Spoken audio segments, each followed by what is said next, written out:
When Ducati resurrected the SuperSport model in 2017 after a 10-year hiatus, it knew it had to heal the scars left by the terrible Pierre Terblanche SuperSport of 2004. It was vital for the name to connect the new model to the long history of very successful Ducati SuperSports.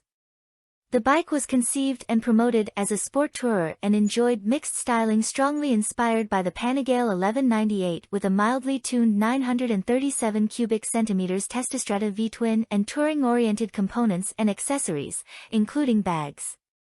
It sat on a relatively softly sprung chassis intended to ensure comfortable rides for two. The response from the public was mild for the very simple reason that a Ducati must be a Ducati, just as a Ferrari must be a Ferrari. Ducatis must be either sport-oriented, fast, aggressive, and as uncompromising as Ducati fans, or as flamboyant, style-conscious, and extroverted, scrambler style, as Ducati's customers. Nothing in between may be allowed. When the mighty Panigale 1299 V-twin was replaced by the Panigale V4, I buckled up tight expecting that this departure from a tradition of legendary V-twins would badly damage the Borgo Panigale business. I am pleased to admit that I was too conservative. The global market immediately cheered the blinding performance of the Panigale V4, because performance is in fact Ducati's true tradition, and Ducatisti know this. Now comes the second edition of the new SuperSport, a dramatically new bike. At first look it might appear to be nothing more than a neat facelift from the older bike plus the required upgrade to Euro 5 emission standards. The engine is the only major element to receive retuning.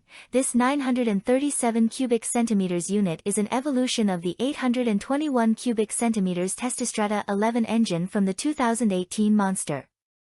It features one major change: the angular contact ball bearings, which have served as main and crankshaft bearings since the days of the Panta 500, have been replaced by 44 mm plain bearings.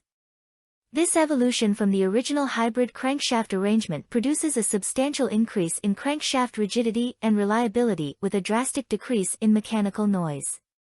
The solidly over-square engine, 94 mm bore, 67.5 mm stroke, features an advanced cylinder head with a compact combustion chamber breathing through two 53 mm throttle bodies to feed a 12.6:1 compression ratio.